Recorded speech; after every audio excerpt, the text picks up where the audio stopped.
સુરત શહેરમાં રખડતા કૂતરાઓનો આતંક યથાવત છે। સુરતના ભાઠેના વિસ્તારમાં વધુ એક હૃદયદ્રાવક ઘટના બની હતી, જેમાં 6 વર્ષના માસૂમ બાળક પર 2 જેટલા રખડતા કૂતરાઓએ જીવલેણ હુમલો કર્યો હતો। આ હુમલામાં બાળકને 20થી વધુ ગંભીર ઇજાઓ પહોંચવા પામી છે, જેના કારણે તેને તાત્કાલિક સારવાર માટે નવી સિવિલ હોસ્પિટલમાં ખસેડવામાં આવ્યો હતો।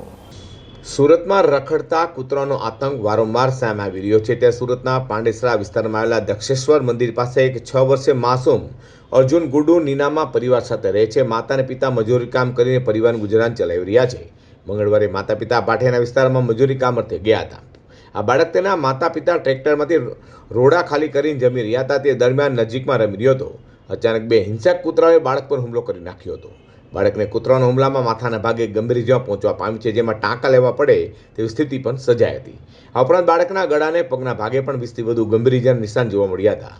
રખડતા કૂતરાના હુમલા બાદ ગંભીર રીતે ઘાયલ બાળકને તાત્કાલિક સુરત નવી સિવિલ હોસ્પિટલના ટ્રોમા સેન્ટરમાં પ્રાથમિક સારવાર આપવામાં આવી હતી, જેની ગંભીર હાલત જોતા વધુ સારવાર માટે તેને સર્જરી વિભાગમાં ખસેડાયો હતો। જ્યાં બાળકની માતાએ રડતી આંખે આ વિધિ કહી હતી। सूरत में तो जो ईद में रहने वाले हैं, तुलसीधाम। क्या हुआ था बेबी? उसने वायु को कुत्ता ने काटा। कितने कुत्ते थे? 2 कुत्ते थे। कौन सी जगह पर? सूरत की ये कौन सी जगह पर? ये यहाँ पे ही था ना, बाडेना में। आप क्या करने गए? वो ट्रैक्टर से रोड़ा खाली करने गए थे। कितने कुत्ते ने कहाँ कहाँ काटा है? 2 ने काटा है, पूरा शरीर पे काटा है। सर पे है ना टाका आएगा उसका, फिर टाका लगाने का है उसको, और सर में ज्यादा काट लिया उसको, पूरा शरीर पे काटा है।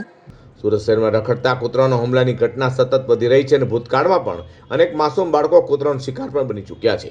વારંવાર બનતી આવી ઘટનાઓ સુરત મનપાના રખડતા કૂતરાઓને નિયંત્રિત કરવાની કામગીરી પર ગંભીર સવાલો ઊભા કરી રહ્યા છે। સ્થાનિક રહેવાસી અને વાલીઓમાં ભારે ભયનો માહોલ છે અને તેઓ પાલિકા પાસેથી તાત્કાલિક અને નક્કર પગલાં લેવાની માંગ કરી રહ્યા છે, જેથી કરીને અન્ય કોઈ બાળક આવી ગંભીર ઘટનાનો ભોગ ન બને।